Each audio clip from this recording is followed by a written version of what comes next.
When you learn to finally love you, some people are going to hate you. Like, they are so used to the version of you that they had control over, the version of you that they would say do and you would do, the version of you they could walk over, the version of you that was just weak compared to what they wanted. And there's this reality that when you learn to love yourself so much, you stop allowing people to get away with what they used to get away with. And they're going to hate that, because self-respect, self-love doesn't mean that you are a totally different person and you changed up and you're new and all these things. What this actually means is that you finally start seeing the value in you that you wish other people would have seen. You start seeing the self-worth, the person that you are. And some people are going to get frustrated by that. I think that's okay. I think that's actually the greatest thing that can ever happen to you. Because there are some people in our lives that we would have never left, that we would have never walked away from, that we would have never stopped being who we were to them just because we wanted them around, just because we thought that they satisfied and filled the portion of us that just we couldn't fill other ways. And there's a moment that comes, just a moment of just clarity, of realness with you, that you realize that these people aren't good for you. And it hurts to come to this impasse, but it's a gift. It's something that you would not have done otherwise. So learning to respect yourself, learning to love you, doesn't mean that you're arrogant. It doesn't mean that you're vain. It doesn't mean anything bad. It just means that you are conscious and aware of who you are and what you deserve. And you stop allowing people to get away with the bare minimum. That's it.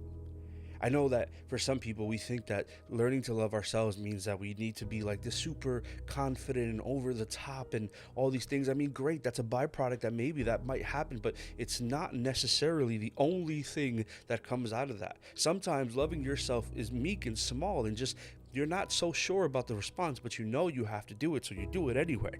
You don't always feel exactly confident and full, but you know that what you're being offered is not worth it.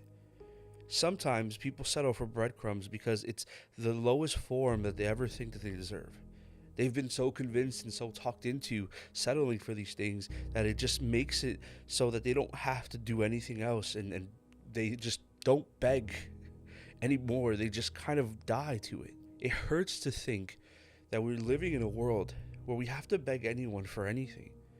Like the simple things that we deserve, the simple things that we should be reciprocated, the ways that you act and the ways that you're treated. I think we fall into that rut of just wanting to be chosen so much so that we're okay with settling. And again, I don't use that word settling like it's like that's it, like they're like just the worst person and you're just kind of be content with that. I mean settling like you know that you aren't being loved there, but you feel like any type of attention is worth it. When we learn to respect ourselves, we stop allowing people to give us the bare minimum, stop giving us breadcrumbs, to stop making this version of us that's just terrible. And you won't ever step up for yourself. You won't become this version of you if you don't realize what's happening. Like, we become nose blind. We become emotionally nose blind to situations because we want it to happen so bad. Like, we are so enamored by the idea of what could be that we ignore what we're going through. We want the idea to happen and not realize what our reality is. It's okay to desire things. It's okay to want to be loved and loved back. But it's not okay to be put in a place where you are just used, where that love isn't reciprocated.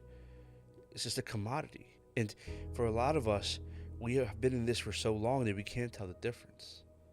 We don't know what it feels like to be loved. We don't know what it feels like to be cared for. We think that just the bare minimum is what it is. At some point, what we need to grow through is our genuine love.